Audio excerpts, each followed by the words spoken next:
রত্না দেবী, আমার মনে পড়ে সেই দিনের কথা। এই ঘটনার 48 ঘন্টার মধ্যে ডক্টর সুকান্ত মজুমদার তখন আমাদের প্রদেশ সভাপতি ছিলেন, ওনাকে সাথে নিয়ে আমি গেছিলাম ওনার বাড়িতে।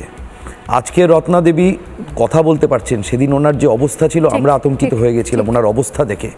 উনি কাঁদতে কাঁদতে একটাই কথা শুধু বলছিলেন যে ওই রাত্রিটায় আমি যখন রাতে ঘুমাচ্ছিলাম, উনি বলেছিলেন কাকিমার হয়তো মনে পড়বে, উনি বলেছিলেন, কাকিমা বলছিলেন যে উনি নিজেকে ক্ষমা করতে পারছেন না। সেই রাত্রিটায় উনি যখন হয়তো ঘুমাচ্ছিলেন, ওনার আদরের মেয়েটার শরীরটা ছিন্ন বিচ্ছিন্ন হয়ে যাচ্ছিল, হাড়গুলো ভেঙে যাচ্ছিল। কাকিমা সেদিন বলেছিলেন কাঁদতে কাঁদতে এই কথা। আর কারা এর জন্য দায়ী? আমাদের ডাক্তার বোনের বডিটা যখন পানিহাটি পৌঁছালো, কি জঘন্য অসভ্যতার সাথে। আমি গাড়ি নিয়ে দৌড়েছিলাম, আমি দমদমে ছিলাম, সেখান থেকে পানিহাটি দৌড়েছিলাম। আপনি কল্পনা করতে পারবেন না, মানে বুলেট ট্রেনের স্পিডে, কাকিমাও জানেন, বুলেট ট্রেনের গতিতে সেই বডি যেভাবে নিয়ে গিয়ে ওই পানিহাটির চুল্লিতে ঢোকানো হয়েছিল, অমানুষ ছাড়া কেউ পারে না। কেউ দেখতে পাননি ওনারা, কাউকে বডির ধারে কাছে যেতে দেওয়া হয়নি। এগুলোর তো আমি প্রত্যক্ষদর্শী।